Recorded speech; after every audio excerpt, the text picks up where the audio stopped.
It seems like your book arc has been moving from what if things go wrong to what if things go right. Is this some requisite hope in the AI discussion? Well, I think both barrels have always been there. It's like last time I published a book, it came out of one of the barrels, the kind of doom side. But I think yeah, both the optimist and the pessimist are kind of co-inhabiting this brain. Is that a difficult balance to strike? The fact that you need to be so chronically aware of the dangers and so chronically aware of the potential successes as well? I think that's just a predicament that we are in. And if you look at the distribution of opinion, sort of roughly half fall on one side and half the other. But in many cases, I think it basically just reflects the personality of the person holding the views, rather than some kind of evidence-derived opinion about the game board. And so, yeah, if one takes a good hard look at where we are with respect to things, I think one soon realizes just how ignorant we are about a lot of the key pieces here and how this thing works. So certainly one can see quite clearly significant risks, and in particular with this rapid advance that we're seeing in AI, including, I think, some existential risks. But at the same time, if things go well, they could go really well. And I think that as long as there is ignorance, there is hope. So we have a lot of ignorance, hence also some hope. It's interesting that your position, whether you're a AI doomer or an accelerationist or whatever, is at least in part just a projection of your own sort of internal bias and mental texture that you sort of see in AI development, the way that you see the world. I think there's clearly a good deal of that. And then which tribe you happen to belong to, like depending on who you run into what or which Twitter threads you follow, like then we are kind of herd animals, and sometimes it almost becomes a competition who has kind of developed the most hardcore attitude. I'm so AI pilled, my P doom is above 1.0. Like,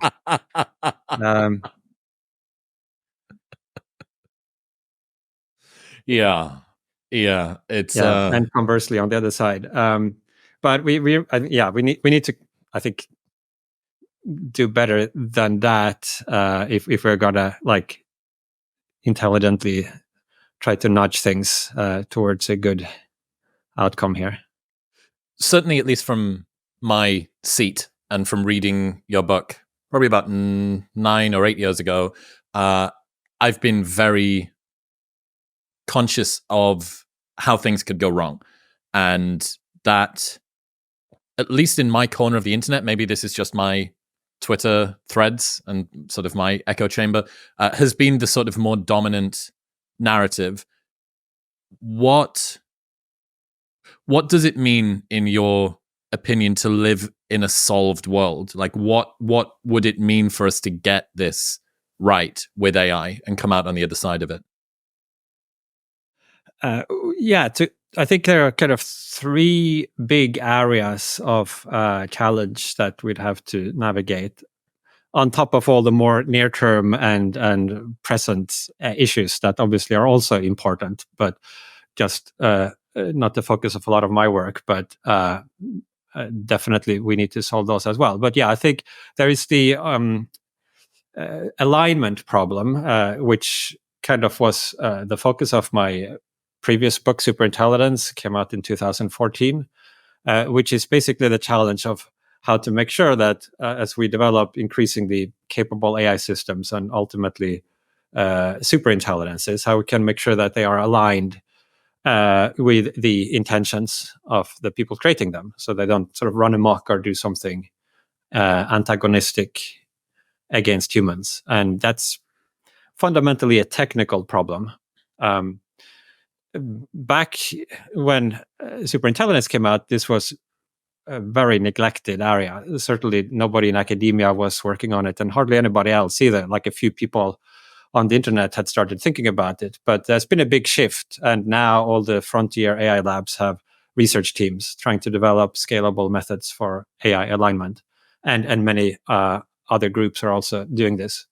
And I think, it remains to be seen whether we will be successful at that. But that's certainly one thing that we need to get right. And then there is a broad category of what we might think of as a governance problem, which intersects with the alignment problem as well, but also has other dimensions. So even if we could control AI, we need to make sure that we then use it for some positive end, as opposed to, say, waging war or oppressing each other or doing all kinds of other nasty things that we use other technologies for, in addition to positive purposes. And so that's like a broad category, but very important. And then I think there is a third area of challenge, which has so far received much less attention. You could say that it is now where this alignment problem was 10 years ago. That is, a few people are thinking a little bit about it, but it's outside the Overton window. And this is the challenge of the ethics of digital minds, that we are building these digital minds that might have moral status. And so in addition to avoiding AIs harming us or us harming each other using AI tools, we ultimately also need to make sure that we don't harm AIs, especially AIs that are either sentient or have other properties that makes it morally significant how they are treated. So I think, each of these three is really key to having a future that is desirable. Yeah. What is there to know about the moral status of non-human intelligences? Well, there's a lot to know, I think, that we don't yet know. We do know that historically we can see now there has often been a tendency to denigrate outgroups of different kinds. It might be human outgroups of different, the tribe across the river, or people from other backgrounds or countries or races or with different views and religion and so forth. This kind of human history is like a kind of sad chronicle of how easy it is for us to fail to recognize the moral significance of other entities that deserve this. And in today's world, if we look at how we are treating a lot of non-human animals, I think that leaves a lot to be desired in factory farming and so forth. And so as we develop these increasingly sophisticated digital minds, I think it will be a big challenge to extend moral consideration where it is due. It could in some ways be even harder than with animals. Animals have faces, they can squeak, whereas some of these digital minds might be invisible processors occurring in a giant data center, and easier to kind of overlook what is going on in there. But the future, might well be that ultimately most minds will be digital, and so it could matter a great deal how good the future is for them. But it's a difficult topic even to figure out what. Like, suppose you agree that this we should try to treat them well. Like, it's not at all obvious what it even means to treat an AI well, and there are so many different kinds of possible AIs, so that maybe the right way to treat them is very different from how we should treat humans. Yeah, do they need a weekend off? Should we be polite with them? Right? Yeah, they might need things that we need. They have no need of. They don't need food, right? And maybe they have other needs like electricity. But more fundamentally, you could have all kinds of very different types of entities where we can't just sort of export the moral norms we have developed for how you should treat human beings and automatically just kind of apply those to AIs. Is consciousness necessary for moral status? My guess is no. I think sufficient but not necessary. If you have the ability to suffer and experience discomfort, I think that gives you at least a certain degree of moral status. Can you suffer without consciousness? I guess it depends on how you define the word, but I think if you do have that ability to suffer, yes, then you have moral status. But I think you could have moral status even if you don't have that. If you imagine some very sophisticated digital mind that maybe, like, let's suppose you think it's not conscious for whatever reason, but it has a conception of self as persisting through time. It can have long-term goals, like maybe a life plan and things it wants to achieve. It can maybe form reciprocal relationships with other humans. And I think in those cases, there would be a prima facie basis for saying that there would be ways of treating the system that could be wrong, that would infringe on its interests and its preferences. But it's not at all obvious. Like, if moral philosophers are thinking about the grounds of moral status, like, there's a range of different views. So it's not as if, I'm 100% convinced of that. It's interesting to, it kind of gets us to what a P zombie, or I guess like a V zombie now, like a virtual zombie, of if a system is able to tell us that it wants to continue working toward its goals, and instrumentally it wants to build relationships with other people, and it has a sense of where it's been before and a trajectory of where it's going to go next. All of these things are the things that you would guess, well, if a human told me that, or if any other creature told me that, I would guess that they have the capacity to suffer, because if I stop them from doing the things that they want to do, then downstream from that is discontent and suffering. But whether or not there is some sort of phenomenology of being like that thing inside of there is going to be very, very difficult to work out. Maybe impossible. Like, it is impossible for me to know that this isn't all some Truman show and everybody here is an actor, and all of the pain and all of the joy that everybody around me has ever known for the rest of time hasn't just been part of some big prank or some simulation. Yeah, I think, like, we have a very weak grasp of what the criteria are for some system to be conscious. And I mean, historically, we've had smart people who've thought animals are just automata, or even certain other people. People thought, oh, they're more like animals, and if animals are autonomous, then and so it's very easy to delude ourselves when it is convenient that there is some like magic ingredient that we have, but then this other set of entities don't have. And so we should be a little suspicious of that, I think. And yeah, I mean, the metaphysics of consciousness is notoriously controversial and hard to pin down. My own views are kind of towards the computationalist direction. I think what makes a system conscious is that it implements a certain structure of computations. And in principle, those can be implemented by an organic brain, as in our case, or by a silicon computer. And in either case, if the computation is of the right sort, that would be conscious experiences supervening upon it. But I think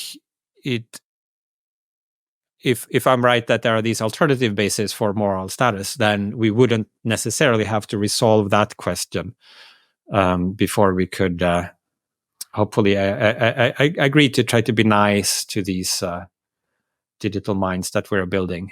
But yeah, it's really really hard to know what that would entail in practical terms. I think there's a lot of theoretical groundwork that needs to be done before the time would be ripe for, like, trying to pitch policymakers to do a specific thing. Right now, even if they wanted to do, I'm not sure what I would concretely recommend. I think there are like small little things that maybe one could do today, like low-hanging fruit that costs very little, that possibly, for example, some of these most advanced AI systems, you could like save it to disk when you no longer need it.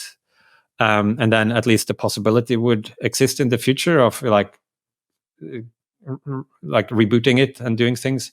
With some of these large language models, it probably would make no difference at all to their welfare, and maybe they don't even have welfare. But you could imagine somewhere in this meta prompt, like the part that you, the user, don't see, but that OpenAI or Anthropic are putting in kind of as a prelude to the text you're inputting. Like there's like a whole bunch of stuff they say, like try to be helpful, like don't say offensive things, and be truthful and careful in how.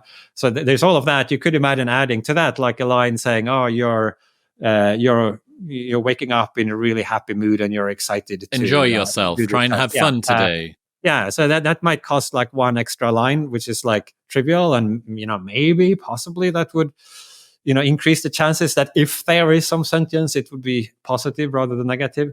But these are kind of weak ideas, so that probably wouldn't make any difference. But I think there could be some benefit to at least doing something, even if it is ineffectual, just to set the precedent, to sort of put the flag in the sand, saying, yes, right now we don't really know what we're supposed to do. We're doing something. Maybe it's mostly symbolic, and then over time we can like think harder about this problem and hopefully come up with better approaches.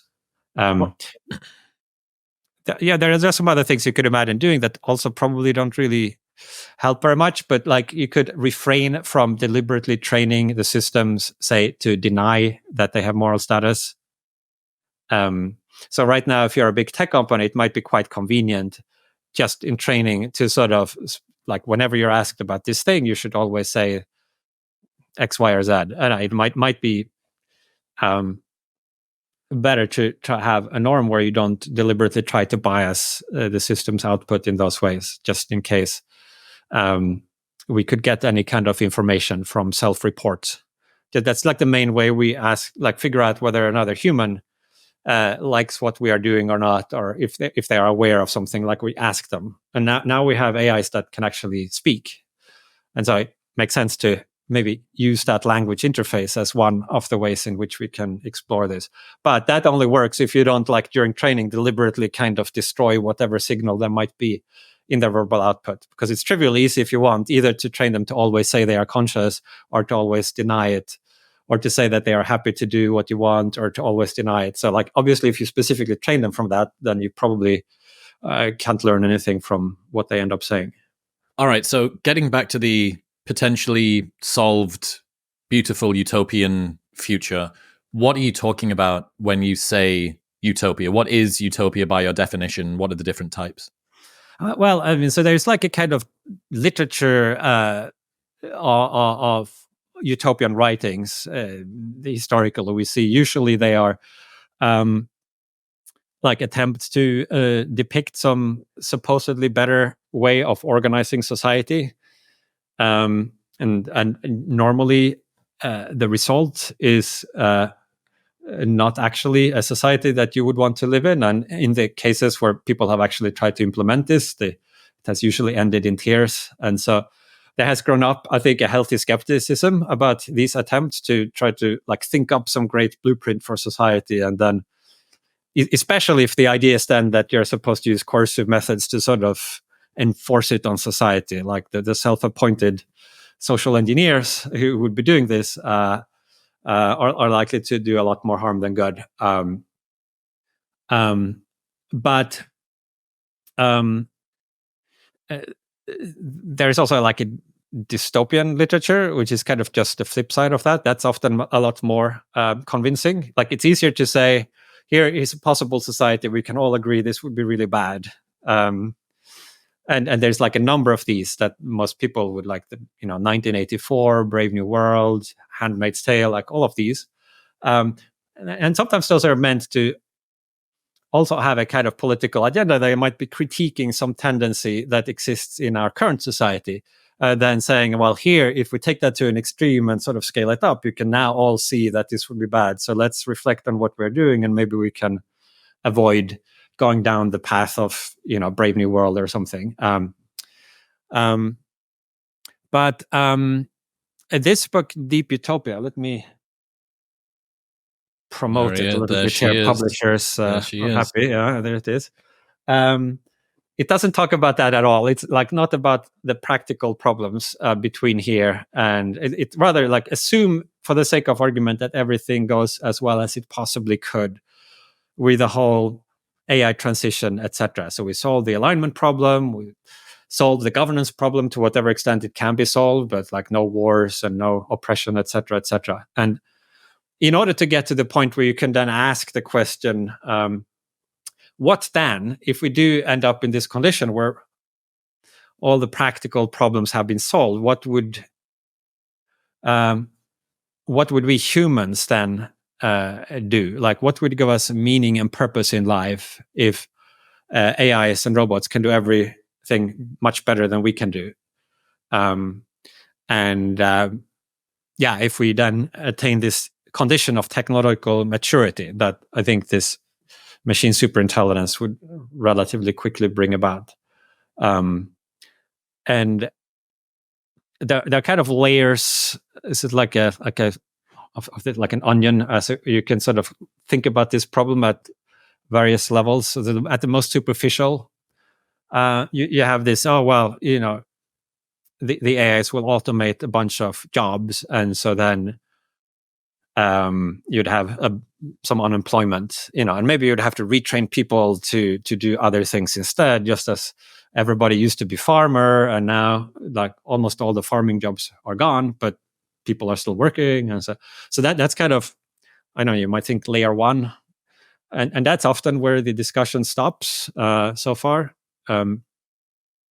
but you can sort of think this through. From that point on, you say, well, like if AI really succeed, then it's not just some jobs, but basically all jobs that become automatable. With a few exceptions that we can talk about if we want. And so you then would end up in this kind of post-work condition where humans no longer need to work for the sake of earning an income. So that's already a slightly more radical conception, right? It's not just that we need to retrain people to, become whatever new weird occupations, but it's like, that whole thing is the concept of occupations overall. Yeah, we would enter this condition of like leisure. But there are various groups of humans who live lives of leisure, and we can look at this like there's like children, like young children before, like school is a kind of job but like before they start going to school, all right, okay, so they don't work for a living, they are not economically productive, they still in many cases seem to have great lives, spend all day playing and having fun and eating ice cream and all kinds of stuff like that. That could be the lot. So that's like, you could look at other retired people born to great wealth, or kind of monks and nuns. Anyway, so there are various templates of otium that you could. But that's still. I mean, maybe that's like the second layer of the onion, but it's still relatively superficial. So if that's where we stop, then you would think, well, then maybe we need to develop a leisure culture to kind of maybe change the education system. So rather than training the young to sit at their desks and receive assignments that they then work diligently on and hand in and do what they're told, that this is a great training for becoming an office worker, right? But in this world, we don't need any office workers, so we could instead train them to develop an appreciation for the finer things in life, to practice the art of conversation, right? Develop hobbies, appreciation for art and literature and poetry and film and Imagine how radical that would be to have a school teaching people how to live well or find fun.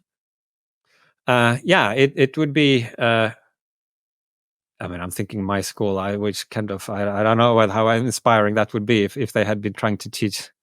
But you like in theory, at least, you could imagine sort of shifting the culture from this focus on being useful and economically productive to actually living well, which would make a lot of sense if that's like the condition we end up with. And I think hopefully that there would be great scope for like a much better type of human existence, and which might then look back on the current era as like a kind of barbaric, like the way we think Primitive, of, medieval. like 80 like 17th 18th century child labor in mines working 16 hours a day. They might think of our lives as correspondingly kind of blighted by kind of, for many people, going to like a boring job that gives them nothing other than a paycheck, but they have to do it because they need to pay the rent.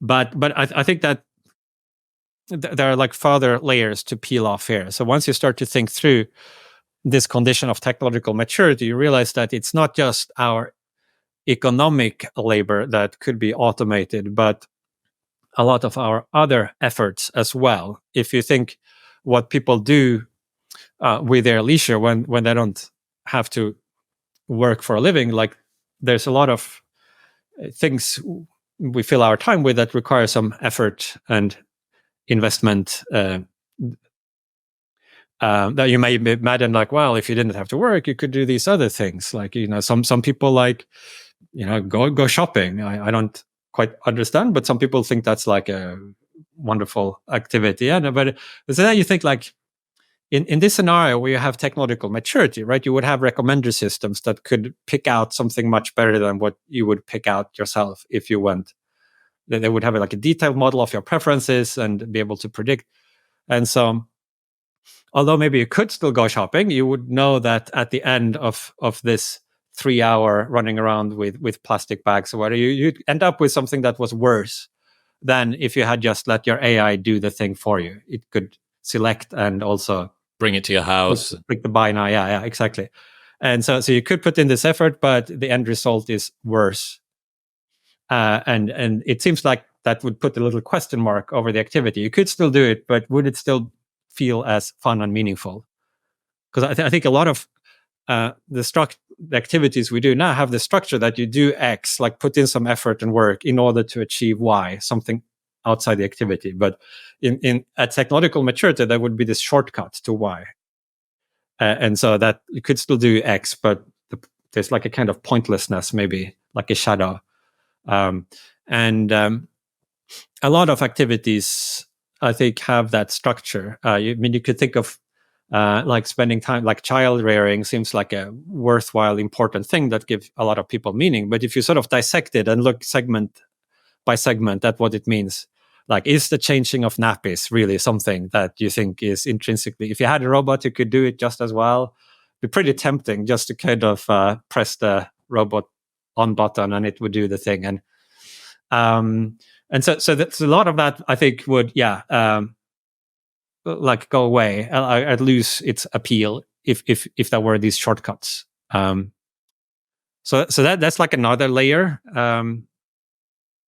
But there are more layers. So you then think, well, certain things like, I mean, you like fitness, and so you want to, like, you can't rent a robot to run on the treadmill on your behalf, right? That's like, you definitely can't automate that. You think, but well, at technological maturity, you could pop a pill that would induce the same physiological effects in your body as like 1.5 hour of sweat and toil in the gym, including the psychological effect of kind of feeling relaxed and energized. And so if that were the case, then does it still feel like appealing to do the hard workout if you could just achieve exactly the same result by a pill? And so I think what you have is first the kind of post-work condition we talked about earlier, and then there's this broader condition of post-instrumentality, that all the things we do for instrumental reasons, with a few exceptions, but those would also become obviated, it seems. And now we have this further affordance, which is a condition of plasticity, where we ourselves, the human body and mind, our psychological states, becomes a matter of choice. We become malleable. Like at technological maturity, you would have various, the crude version might be various drugs without side effects that have very tailored effects, but you could also imagine more direct kind of neural technology that allows you to have fine-grained control over your mental states and cognitive states and emotional states. Permanently blissed out with some microscopic node that is able to manipulate your brain in some way or change your brain, or all of your fears and anxieties are gone and all of your worries and concerns are gone, and you're just at this sort of peak MDMA state. And then if you don't want that anymore, it knows, and it's able to create a state that you couldn't even think about, and there are no constraints for you to do it either. Right. Yeah. So that I think will become possible at technological maturity. And so then all these activities that you currently do, say, maybe you do them because it gives you joy and pleasure and happiness. They also would be unnecessary in that there would be this shortcut to joy and pleasure and happiness, that like the direct brain manipulation. So you have this quite radically different condition where the world is solved in the sense of the practical problems have been taken care of, but also in the sense of maybe dissolved in that a lot of the fixed points and hard constraints that shape our current lives are kind of solved in this solution of technological advancement. And then we kind of get to like really the heart of the problem that the book is trying to think about is like, in such a condition, what would a great human life look like? What could we actually achieve in terms of realizing human values if we had all of these affordances, all of these options?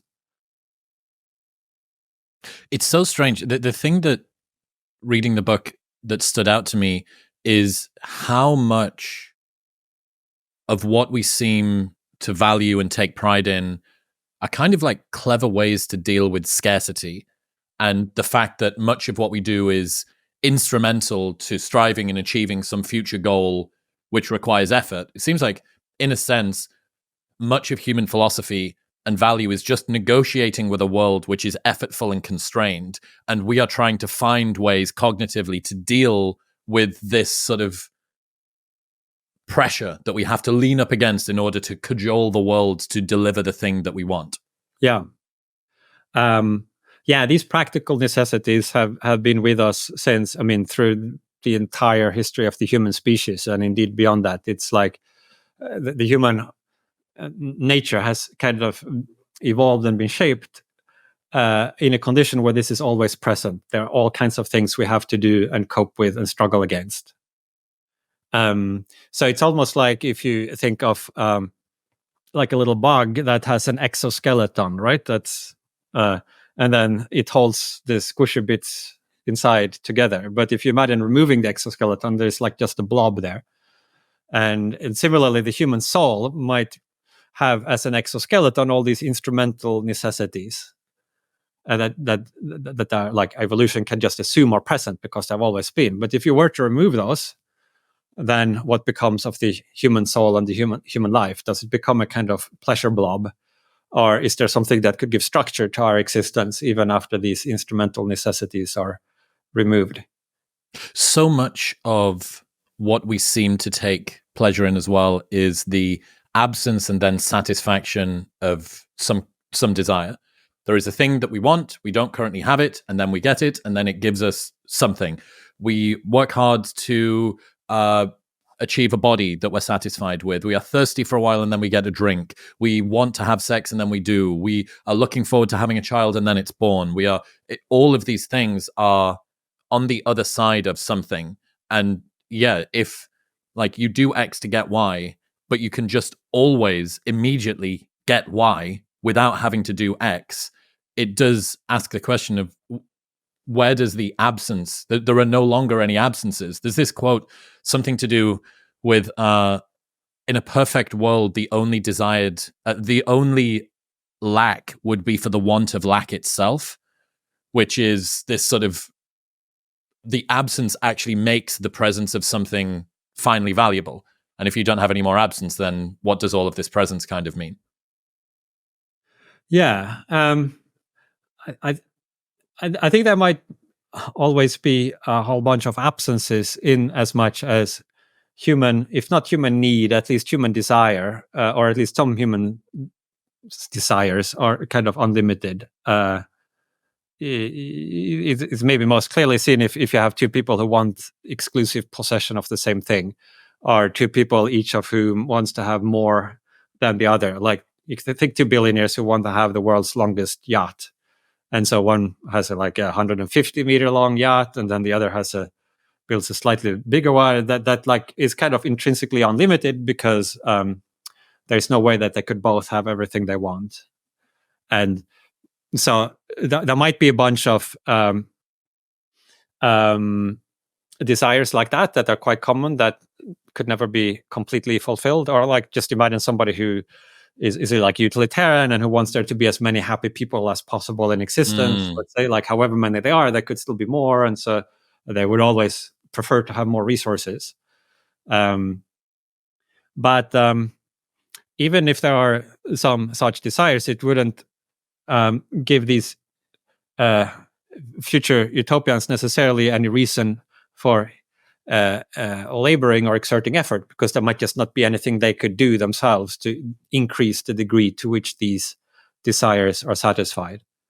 I mean, the person who has $1 trillion, maybe they would want to have $2 trillion, but they can't actually make more money by working, because all the work is more efficiently done by a machine. So yeah, even with unlimited desire, you might still have this condition that is both post-work and post-instrumental. Do you think that humans would run the risk of getting bored in a utopia? Not if they didn't want to. At least if you, by boredom, refer to a subjective state of, I don't know, like some kind of restless, discontented, uneasy feeling of having having a difficulty keeping your focus, or so that certainly would be amongst the things that could trivially be dispelled through advanced neurotechnology. I mean, you already have like drugs that could do it for a limited period of time now, right, with side effects, and then they wreck your body. But like, it's easy to imagine how you could just have better versions of that would make it possible for you to always feel extremely interested and excited and motivated. And in fact, some people have. I mean, there's a lot of variation amongst humans. And I mean, I have a friend who tells me he's never bored, and I believe him. I've never seen him bored. He's kind of interested in everything except sport. And like, he writes papers on all kinds of different weird topics, and is like just constantly excited about learning new things. And you can have a conversation with anybody about anything, and he's like really. So it's an existence proof. It's possible to be that kind of being, and in the future we could all become such beings if we want to. So subjective boredom would be like trivially easy to dispel under this condition. Now, it is possible also to have a more objective notion about boredom, or maybe we say boringness, to refer to this objective notion, which is the idea that certain activities are intrinsically boring, like, meaning maybe that it is appropriate to feel bored if you were spending too much time doing them. It's like kind of maybe an open question whether this notion of objective boringness makes sense, but you might think of like, say counting blades of grass on a lawn. Like, suppose you had a being who found it extremely fascinating and like a never-ending source of joy to just count and recount the blades of grass on a college lawn somewhere. You might say that although subjectively he's not at all bored, that objectively what he's doing is boring. It's like no variation or significance or development. And the appropriate attitude for somebody to have if they were spending their whole day doing that would be to be subjectively bored. If you have this notion of objective boringness, then it becomes a much less trivial question to ask in this hypothetical condition of a solved world. Like, would it be possible for us to avoid objective boringness? like, yeah, we could like engineer ourselves. We always felt interested in what was going on, but would we be doing anything inappropriate? Like, would our circumstances be such that the appropriate attitude would be to be bored? And so there's a big discussion about this. But yeah, so and I think it's I think there are certain forms of interestingness that we might run out of. For example, you might think it's especially interesting to, I don't know, be the first to discover some important truth, like Einstein discovering relativity theory might be like a kind of paradigm case of like an extremely interesting discovery and experience. But it's plausible after some while that most fundamental important insights about reality that we could have, we already have had. And in any case, the machines will be much better at doing the discovery than we would be. And so we would kind of run out of the opportunity to achieve that kind of interestingness in our lives. Yeah, well, I mean, it's so much of what humanity's done is been chasing down answering big questions. So where do we go when all of the big questions have been answered? Yeah, I mean, I think fortunately, for the most part, it's not what we're actually doing in our lives. I mean, most people are not spending most of their time trying to chase down the answer to the big questions, right? Like most of the time, we're just going about our daily business. And you could make the case that already, I mean, if you really looked at it, I mean, from a kind of unbiased outside view, like if the alien super brains came to Earth and thought, okay, so look, these guys are worrying about losing out on what's interesting in life. Well, let's look at their current life and see how interesting there is. Yes. Like how many times did this guy brush his teeth? Okay, well, 40,600. Like, how interesting is it to brush your teeth for the 40,760th time? And then, all right, so he commuted into the office, and then, he ate a steak. Okay, I mean, how interesting is it to do that again and again and again?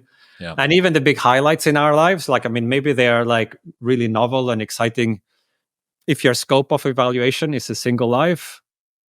Like the first time you see your own newborn, like it's like it just happens once, right? Like, so there are a few of those. But if you zoom out and look at humanity, it's kind of, well, it's already been done, tens of billions of times. Like, how different is this particular newborn from all the other newborns? So depending on how you look at it, you might kind of either think that we are already like at the very low rung of the ladder of objective interestingness.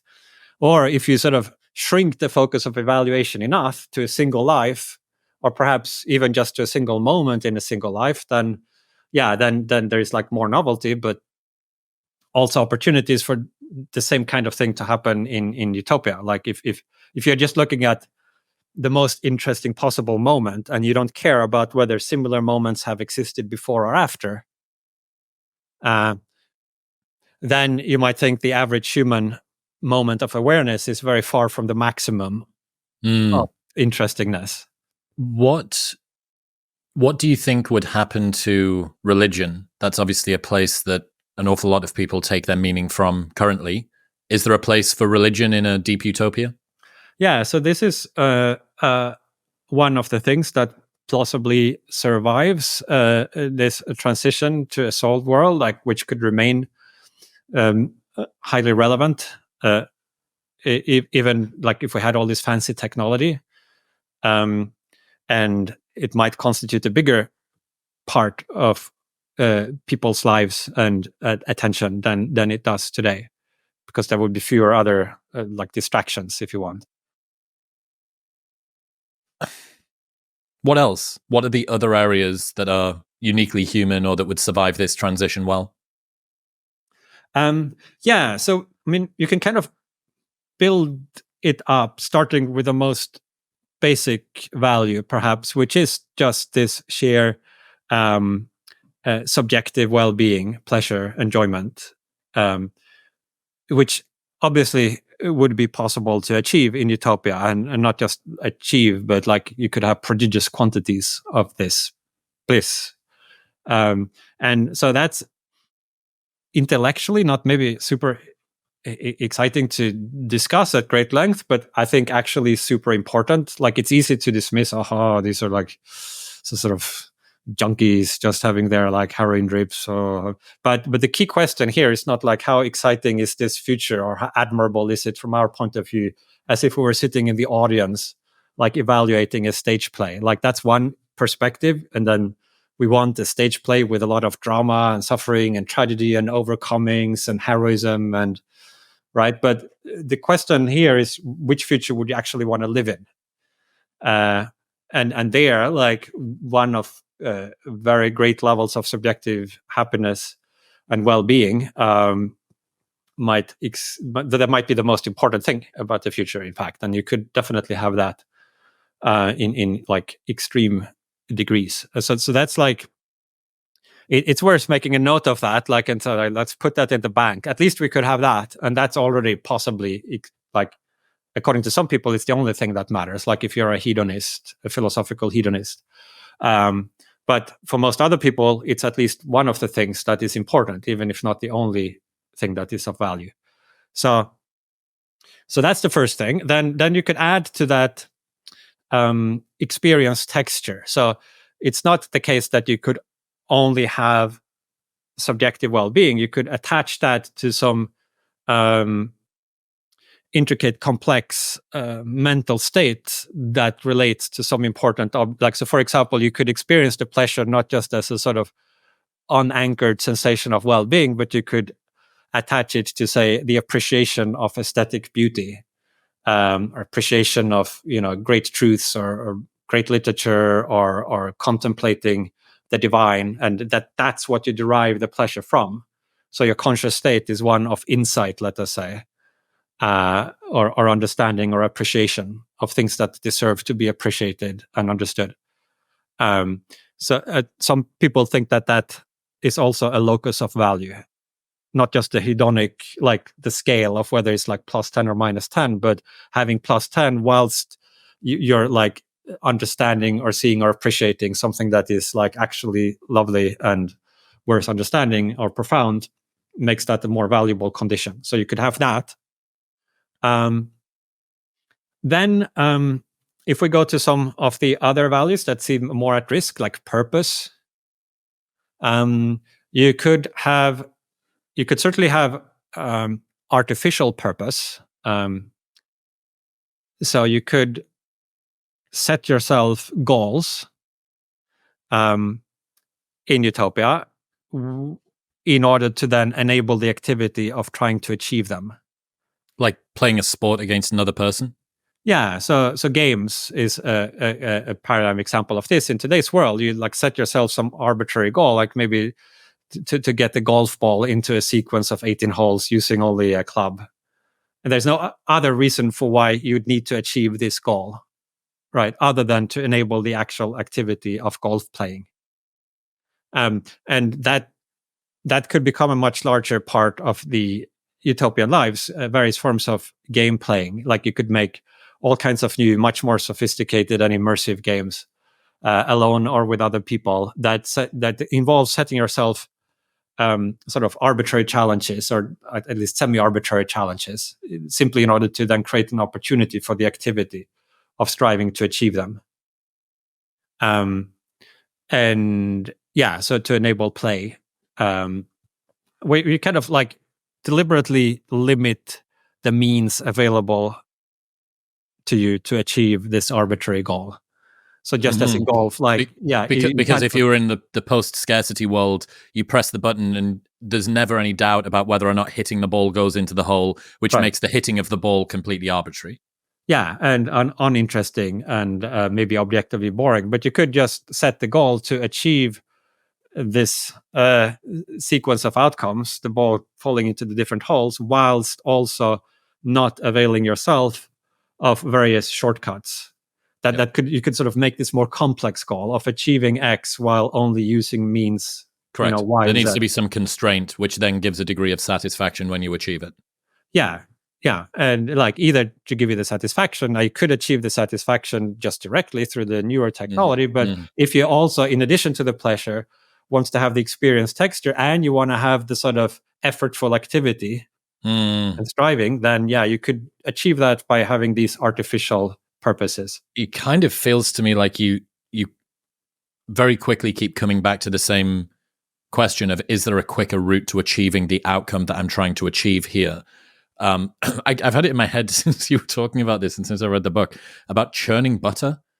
So there's very few people that would look at the butter that they use now and think, I know that it's here and it's convenient and tasty and does what butter needs to do by being lovely on bread or whatever.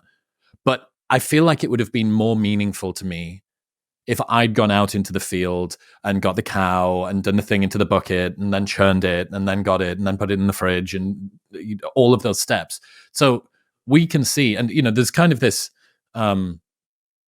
inherent sense, this sort of naturalistic fallacy that this is taking us away from what it means to be human. That the set point that we have grown up in, this is it's a misalignment evolutionarily. There's something sacred about the process of being human. It imbues you with meaning to go through the challenge and the struggle beforehand. But there's very few people that would make that argument about churning butter. And when you think, okay, so if you are happy with more convenient butter, I think that something right now which is assumed by most people to be natural, but in future will be looked at as barbaric, will probably be driving our own cars. I think that in 50 years' time, 100 years' time, it'll be like if you looked at someone riding a horse down the street now. And you go, I mean, isn't that so quaint and wild that people used to do that? That was the way that they got around it. They had to have these special people in New York that would sweep up all of the muck from the street. This entire industry built around horses. So again, right now, something that we can almost begin to see the transition of, we're about to let go of this thing, which is a less efficient, less safe, more effortful way of getting us from A to B. And yet some people, I love driving. I take great pride in driving. Some people even compete in it. F1 is an entire competition around people that are driving.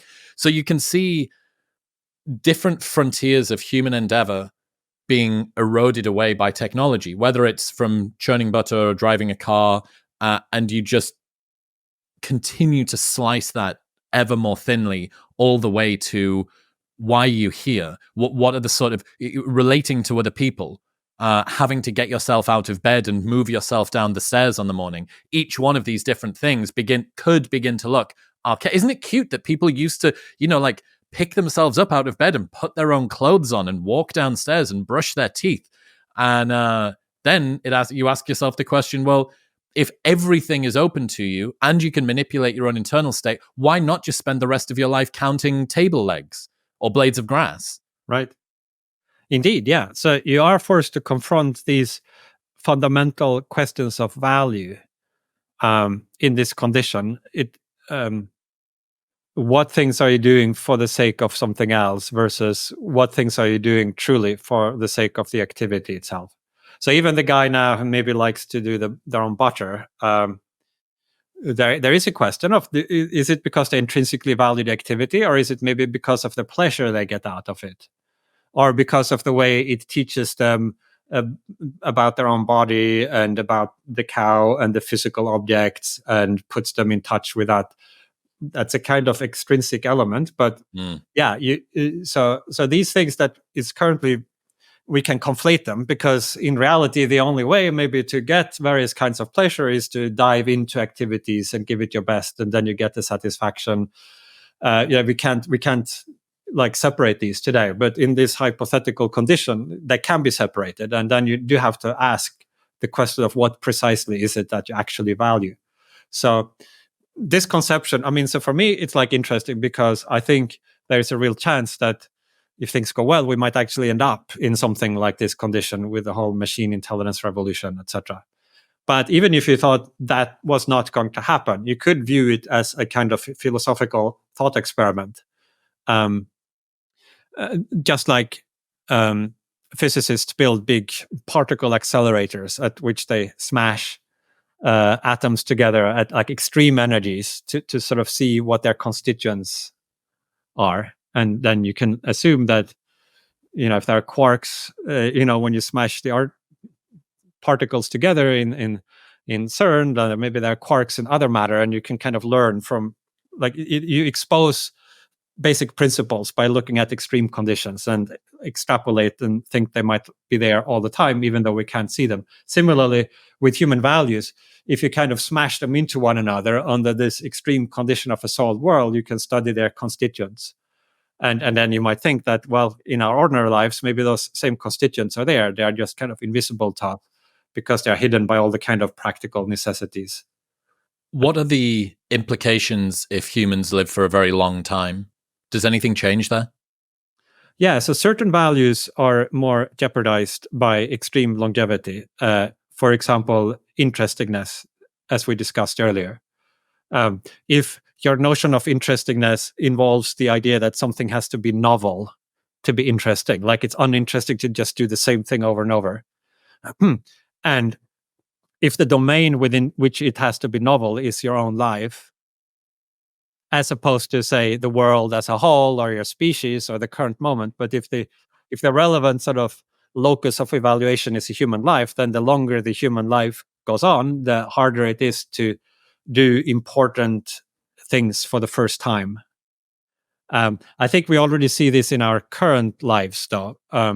If you think about what happens in the first year or two, like there's some pretty big, like epistemic earthquake. Like you discover there is a world out there. Like that's a pretty big discovery, right? Oh, it has objects. Like the objects remain there even when I'm not looking at them. Like there are other people there. Like my there are friend, people in the world. Like imagine just discovering for the first time that there are people. my And friend, then you discover that you have a body. yeah, Like, wow, I have and a you're body. separate I from mum didn't and know I had dad, a and you can body. communicate. Yeah, Yeah. my friend And- described his son was born during COVID, and I think for the first maybe year of his life or something, had only seen 4 people. He'd seen like mum, dad, grandma, and nanny or something like that. And then apparently one day he saw a 5th person, and it fucking blew his mind. He was like, "What? There's more than 4?" Right. And then, yeah, you discover that you can do things, move your body, like, and then like later in life, it's like, oh, what happened this year? Well, we got a puppy, like we bought a caravan truck. Like, it's not really at the same order of magnitude in terms of like how much it reshapes your view about reality.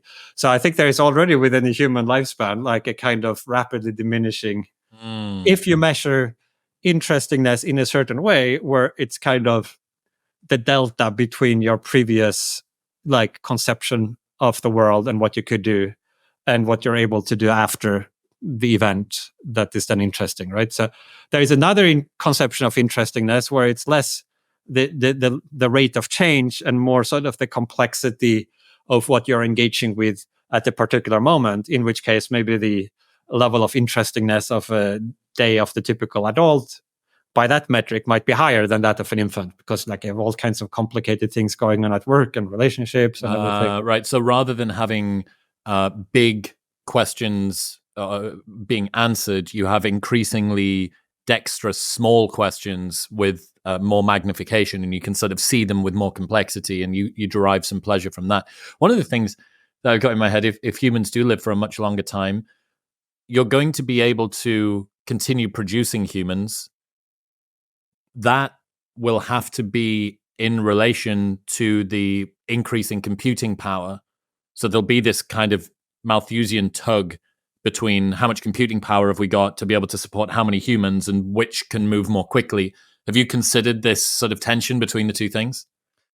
Yeah, so in the long run, I think economic growth becomes really a consequence of growth through space, the acquisition of more land, as it were, by space settlement.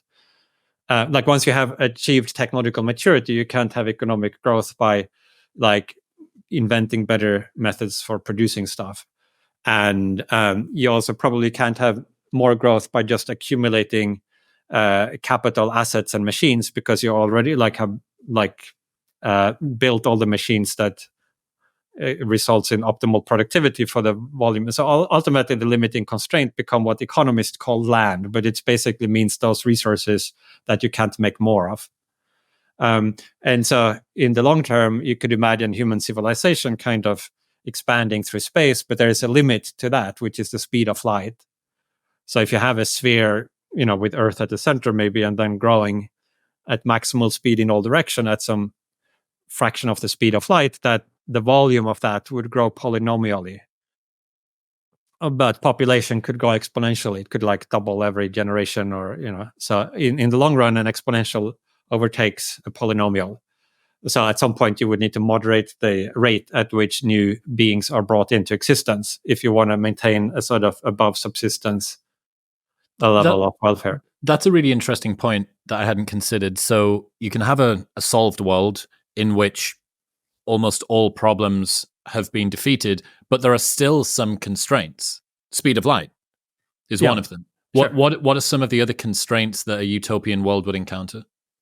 Yeah, so there's a bunch of basic physical constraints, like the speed of information processing, the amount of memory you can store, like the size of a mind that is integrated. Like if you make a mind much bigger, than a planet, then you get conduction delays. Like it just takes time for what happens in one part of the mind to kind of communicate to what happens in a different part of the mind. So either you have to run the mind much slower, or you have to keep the mind relatively small. There might be, we are hoping not, but you could imagine if there are other alien civilizations out there, there's like the potential for all kinds of competition and conflict. So there's like a bunch of those external physical constraints that I think define the ultimate envelope of what could be done. But it looks like the space of possibility is very, very large compared to our current human vantage point. So like you could maybe not have like immortality if that requires not dying, like infinitely long time looks impossible in our universe. Like eventually information processing threads will, if not before, then with the heat death of the universe. Which is kind of significant because from a theological perspective, like whether you live for 80 years or 80 million years, like it's all kind of really a blink in the eye of eternity, you could argue. And so it doesn't really change fundamentals. But from the kind of parochial perspective of a current human life, you could certainly have extreme longevity and extreme amounts of wealth and extreme amounts of most other things. But still there are limits, and those limits would be like relevant in various ways. What about moral constraints? Would there be any? Yeah, so this is another like more subtle but potentially very important source of constraint. Like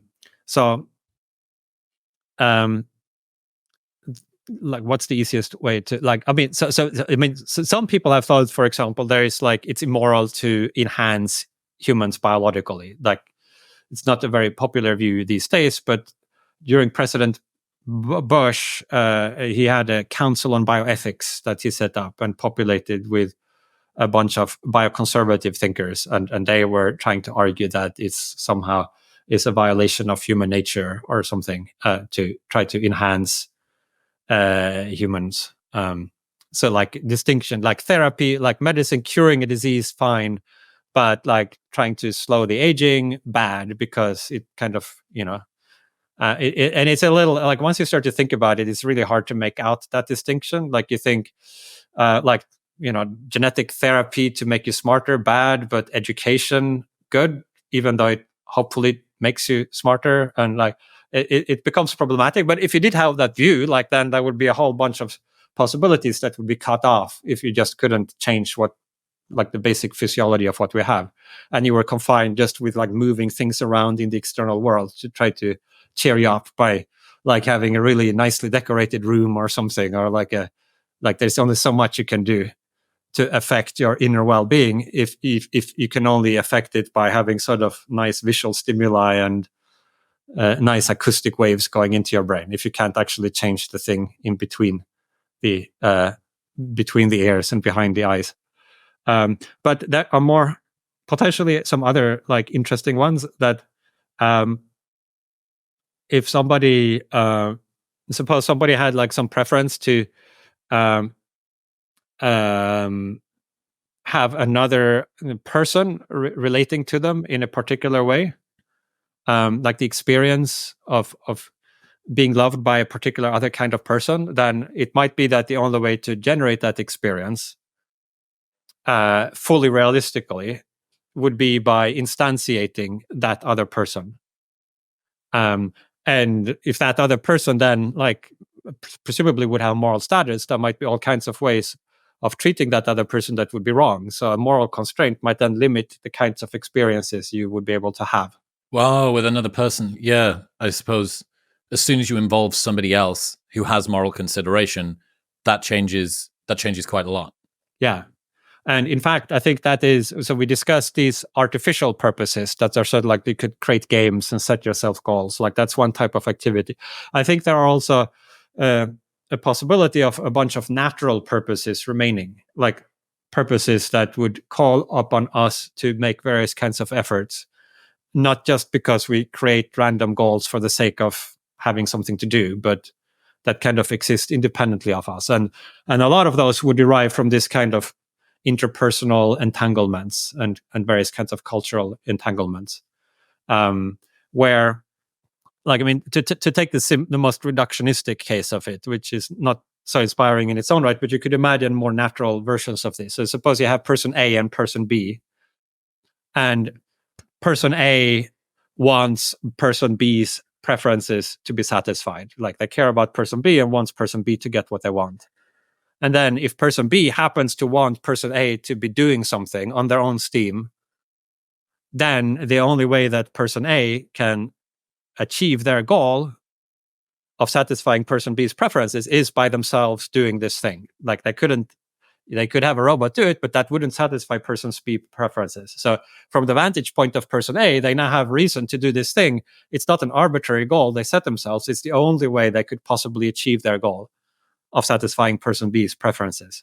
So in this kind of, like, it seems a bit hokey and artificial, this particular case, but you could imagine more subtle ways of this, where there's like a tradition that you feel a commitment to and that you want to honor. And part of that tradition is that you engage in certain kinds of practices, you refrain from certain kinds of shortcuts, you respect other people's preferences to various degrees because they are, you want to honor them.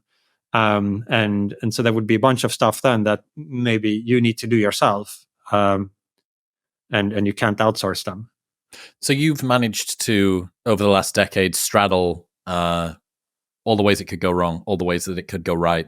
Toby then sort of bifurcated that down the middle with The Precipice, his book, and he's got this analogy where he sees humanity being sort of walking along a precarious cliff edge, and if we fall, then everything's kind of fucked. And if we make it on, then there's this sort of beautiful meadow on the other side. How important or critical do you think the current moment is in humanity's future? How long is the precipice in your perspective? Yeah, I mean, it is weird because it looks like we are very close to some like key juncture, which you might think is prima facie implausible. So there have been thousands of generations before us, right? And if things go well, there might be millions of generations after us, or people living for like cosmic durations. And like out of all of these people that you and I should happen to find ourselves just next to this critical juncture where the whole future will be decided, it is striking. Like that seems to be what this model of the world implies. And maybe that is like an indication that there is like something slightly puzzling or implausible about it, that there's maybe some more aspects to understanding our situation than is reflected in this naive conception of the world and our position in it. And you might speculate what that is. I mean, I have this earlier work on the simulation argument and stuff like that, but if we take the sort of naive view of reality, then it does look like, my metaphor would maybe more be like a balance beam where like a ball is rolling down like a thin beam, and like the longer it rolls, the more likely it will be to fall off the beam. But it could fall like on one side or the other, and that's hard to predict. But yeah, I think it probably will fall off. Like that, the idea that the normal human condition, as we now understand it, will just continue for like hundreds of years. I mean, let alone like hundreds of thousands of years. That seems to be like the kind of vague idea that a lot of people have. It just seems like radically implausible to me. It would be unlikely, in your opinion, that in 1,000 years' time, 5,000 years' time, human existence will reflect what our normal sort of day-to-day is now. Yeah, and I think the only plausible ways for that to happen, you could like create some scenarios. Like one would be if we do sort of have some massively destructive event that knocks us back to the Stone Age or something, and then maybe by 500 years we would have climbed back up again to something resembling the current human condition. But then in that scenario, we would have spent most of the intervening time in a rather different condition. Like, or another might be if you get some very strong global consensus of some particular orthodox moratorium of something. Yeah, like the kind of bioconserve, and then like we start to like ban all kinds of different technologies, so you get like a kind of some sort of bureaucratic sclerosis or deliberate decision to say, all right, we've come to this point, but let's not. So there are various scenarios in which something like that. But if the basic sort of scientific and technological push forward is allowed to continue, then it does look like we are sort of very near developing a range of transformative technologies. So AI being kind of the most obvious of those. But if it weren't for that, then I think like synthetic biology will create a bunch of other possibilities, and then nanotechnology. And so I think even if AI were somehow like, if you just pretended that wasn't there, I still think we would be in for profound transformations. That's interesting to consider, that if technology moves forward, even at a slow pace, even if it was to drop by a really significant margin from where it is now, given long enough time, you end up with a radically different world in either a way that you intended or a way that you didn't intend. And the way that you didn't intend is probably going to be pretty bad, and the way that you intended hopefully is going to be the one that is pretty good. Either way, you end up with a radically different day-to-day experience for most humans. Yeah, I mean, I'm not so sure about the first part. Like, if it's something we didn't intend, then it would almost certainly be very bad. I'm not sure. I mean, you might think like the world that we have currently ended up with. I'm not sure whether you could say like that's what people 1,000 years ago intended. I mean, they might kind of, in fact, be quite shocked about some of our habits these days. Like, but it more just sort of happened as a result of a bunch of different people going about their business and pursuing various local aims, and then at the systemic level, eventually, unintended consequences can still be positive. I mean, I think like the degree to which the future depends on our intentions is plausibly quite limited. There are sort of bigger dynamics at play, and we barely even understand what they are. We don't really know what we want at a big scale. Like, most people have their hands full just thinking about like their next week, and what to do if their boss don't like them at work, or their partner has a like this is what fills human life, and then trying to get ahead in the like there's very little thinking by anybody really, like trying to where should humanity be going in a million years, like what's the optimal trajectory. I think that we could do with a little bit of more thinking about that, but it's not like the primary shaper of the direction of the big ship of humanity is. What have you been most surprised by over the last 10 years when it comes to AI development? I think just how anthropomorphic the current generation of AI models are. The idea, first of all, that they are sort of almost human level, and that they can talk in ordinary language is already kind of interesting. And but then that they even share some of the like quirks and psychological foibles of humans is like, if you 10 years ago you would have come and said, well, we're going to have these AI systems, they can do all of these things. They can like program and write poetry, and but if you really want them to perform at their best, you need to give them a little pep talk when you ask them a question. You're going to say, think step by step. This is really important. I might lose my job if you get the answer wrong. And then they perform a little bit better than if you just ask them the question. Like people would have thought you were completely lost your marbles, right? And yet that's where we are today. So that's surprising. I think less surprising, but still interesting, is the degree to which development so far has been continuous, like rapid, but incremental, like a sequence of steps, each of which has sort of significantly but incrementally improved on the previous step. And the degree to which the progress is quite tightly coupled to the scale of compute being applied to this. So you have this big compute hypothesis, which is like basically that the most important determinant is not the particular architectural features of your model, but just the amount of compute you use in training, and like the amount of data, and like you get performance in proportion to like how many dollars you spend on training it. Basically, that's like too crude. You also need some skilled engineers, but we are kind of closer to that being the case than one would maybe have expected in the median scenario ex ante, where you might instead have thought, we're gonna fumble around until we find this clever algorithmic hack, and then suddenly it's gonna explode. It's gonna open something up. Yeah. Whereas it's like more like you just scale it up, it works better. Scale it up more, it works even better. Now, it is still possible that at some point, that like some little last missing bit will fall into place, and we could still get an intelligence explosion in those scenarios. So we shouldn't like over index on what we've seen so far, but it's still interesting. Does that change your perspective on what is more or less likely from a takeoff scenario, from how superintelligence could come about, stuff like that?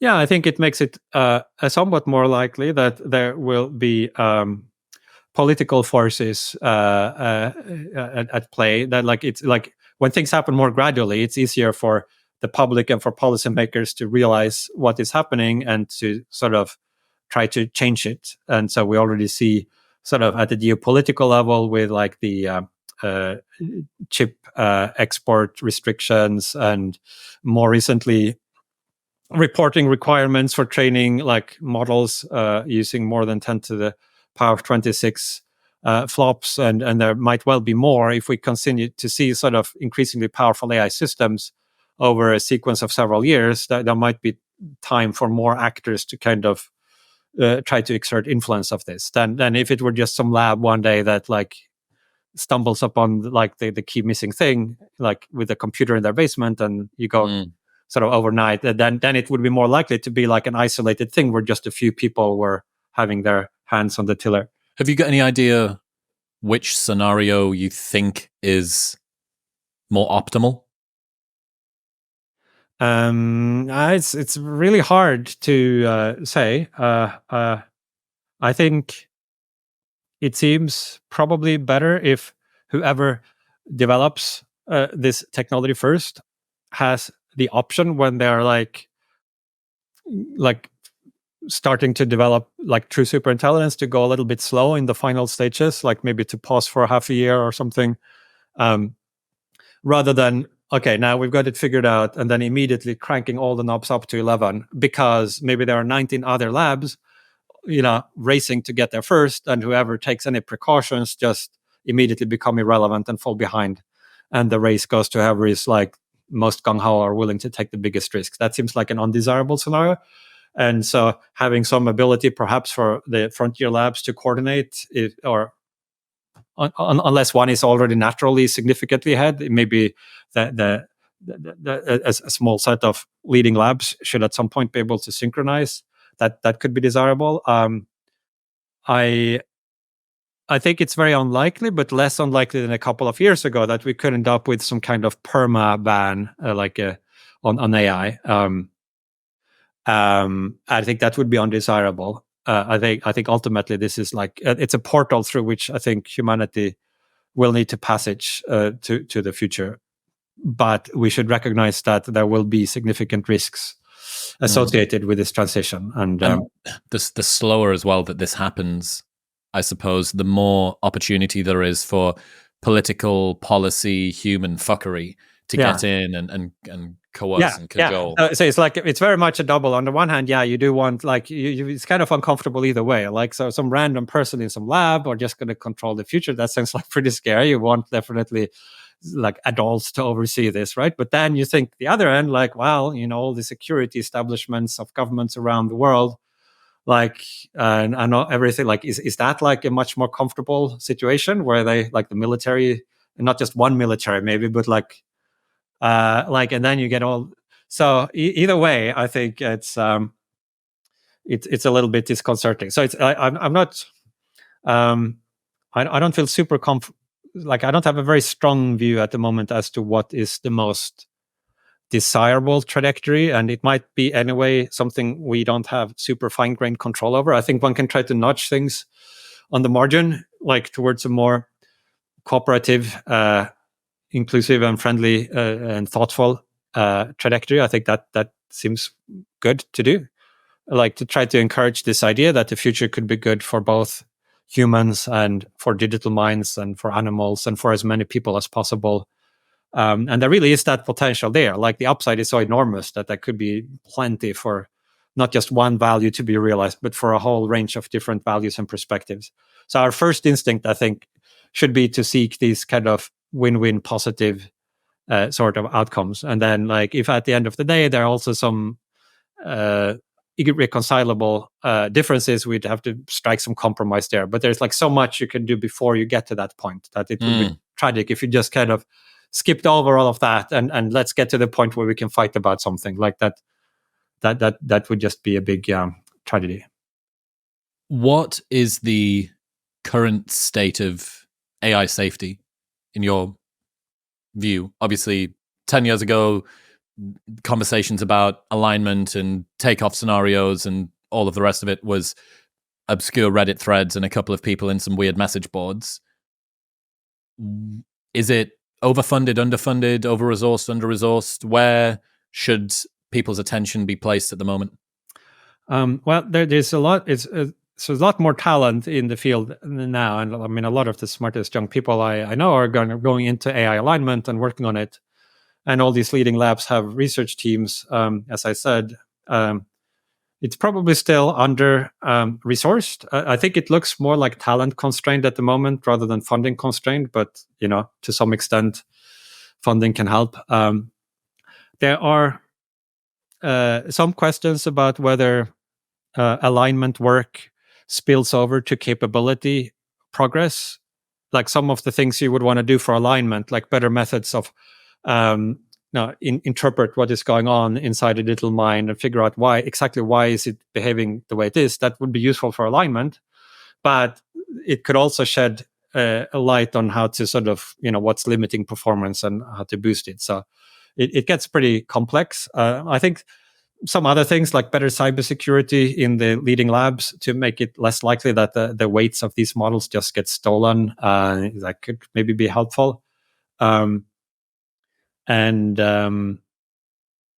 I think like more work on alignment seems positive. Having some ability for leading labs at a critical time to go a little bit slow seems positive.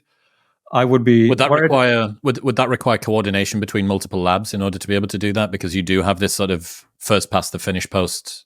Yeah, so it depends on, like, I think the one older idea, and which might still be relevant, is that maybe you would have one lab, or whether it's one country running one lab or one just private industry lab or whatever it is, but like one would have some lead over the, like, just naturally some, like, one lab might just be a year or two ahead because they started earlier, were more lucky or had better talent or something, and so that would create an opportunity for this leading lab to slow down for a year or two, however long their lead was, right, without falling behind. And it might be desirable if, rather than having like a super competitive race, you had a little, and then that kind of pause would be self-limiting, you see, like, because once they have paused for 2 years, there would be another lab kind of catching up. And then maybe they could pause too, but you would have to like make an increasingly strong case for pause as more and more independent actors became capable. So it would be a pause that could exist, and it would eventually expire. And exactly when it would expire would depend on how strong the argument was for AI risk. And that would, it seemed, create a much lower risk of ending up with like a kind of permaban where this technology is never developed. Whereas if the path to getting the ability to pause for a year is to, say, set up a big international regulatory regime, or like creating a lot of stigma around AI research, like developing some mass movement, like smash the machine type of thing, then that's much more likely to spill over into something that then become a permanent orthodoxy or a regulatory apparatus that just has like an incentive to perpetuate itself. So more worrying from that respect. How impressed have you been with the power of LLMs? Do you think that they are going to be the bootloader for what we need from a superintelligence perspective, or is this? Have you got limited hopes for how far they can sort of climb functionally? Well, we haven't yet seen the limits of what one can do when scaling these. I think it's these transformer models. I mean, it's not just language, but they could have other modalities as well. But they do seem very general, and a lot of alternatives that people try turn out in the end to basically just result in similar performance as transformers. The transformers run like well on the current generation of hardware, so like they parallelize very well, etc. And so it might be that you need a little thing on top of that, like maybe it's like the engine block, and then you need some sort of agent loop, or maybe some external memory augmentation or some other little thing. But that you would still have this big kind of transformer or something similar to it. Like there might be some variation, but as the basic thing that extracts statistical regularities and abstractions, that's pretty plausible, I think. It's interesting. I certainly wouldn't have guessed 10 years ago that something that you have a conversation with and that is able to accurately predict what it would say would actually be the forefront. You know, it seemed to me, tracking quite closely from whatever, like 2015, 2016, the development of AI, that I think your book and then subsequent conversations around AI risk kind of blew up that conversation. And then it seemed to me that maybe the 2018, 2019, 2020, that AI hadn't really delivered the threat that people perhaps slightly earlier in the 2010s were worried about. And then ChatGPT comes along and this conversation just gets thrust straight back into the forefront of everything. So it seemed like it had a thrust and then a little lull, and then it's really, really sharply come back up again. Yeah, I think it's...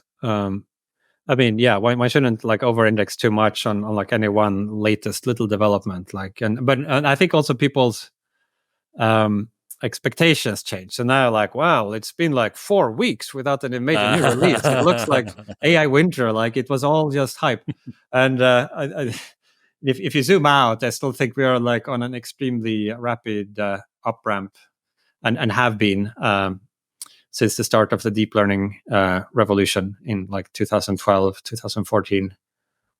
Nick Bostrom, ladies and gentlemen. Nick, I really appreciate you. I've been a huge fan of your work for a long time. Your book is in the 100 books that everybody has to read list that I've been pumping for a very long time. Where should people go? They want to keep up to date with your work and your books and everything else. Well, I'm not active on social media, so I think my website, nickbostrom.com, is where I put my papers and everything. So that might be the best place. Nick, I appreciate you. Thank you for today. Fun. Thank you.